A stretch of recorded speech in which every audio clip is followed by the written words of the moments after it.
David Knight from Infowars.com on the road in Tennessee. Here we are at the Hermitage. This is the home of Andrew Jackson, the plantation that he had, and as you can see on the subtitle there, home of the People's President. He was called the People's President because of his populism. The probably clearest expression of his populism was his opposition to the National Bank. He killed the National Bank by refusing to allow its charter to be reauthorized. And, of course, famously, not long after that, there was an assassination attempt on him that failed, and a lot of interesting circumstances in that assassination attempt. I don't want to go into all of that detail. I think that was one of the key things about his presidency, and certainly seeing him on the $20 bill, I've always thought that was a bit of gloating by the Federal Reserve to put Andrew Jackson's face on it, as if to say, yeah, we finally got our National Bank. It's privately owned. How do you like that, Andrew Jackson?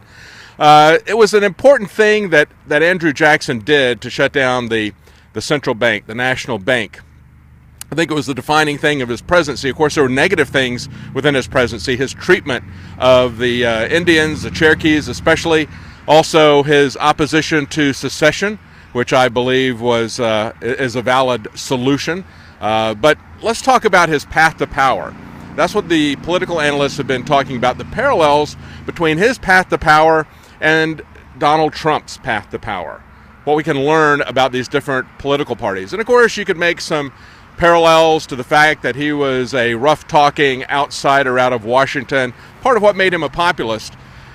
But in the election preceding the one where he became president, there were 4 candidates that split the vote in the general election. We were not limited until 2 political parties, really, until the Republicans took over at the Civil War. At that point, we lost our multi-party democracy. But there were 4 different parties, and so the election was thrown into the House of Representatives. Now, Andrew Jackson had a massive plurality, but he did not have a majority. He did not have 50% plus 1.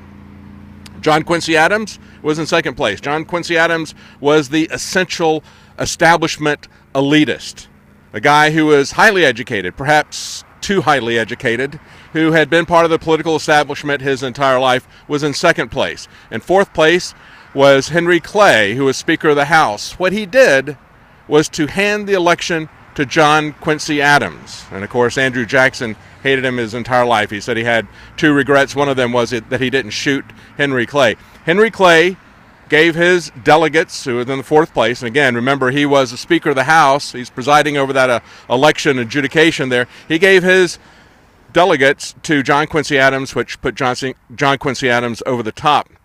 John Quincy Adams served 1 term and was defeated when he ran for re-election. He was defeated by Andrew Jackson. Of course, John Quincy Adams really didn't accomplish anything of any importance except for massive new tariffs that were so large that the state of South Carolina almost seceded. That's what Jackson was fighting them over on the issue of secession when he took over. But what happened after Jackson's plurality was denied was that Jackson and his political associates hectored John Quincy Adams for his entire 4 years. He really didn't get anything done. And then when they challenged him for re-election, they created a new party, which at the time was a populist party, the Democrat Party. Many people believe that same type of thing will happen one way or the other. If not immediately, there'll be a third party, or it will be the destruction of the Republican Party if they reenact the treachery of Henry Clay. We'll see what happens in this election. Again, David Knight for Infowars.com at the Hermitage.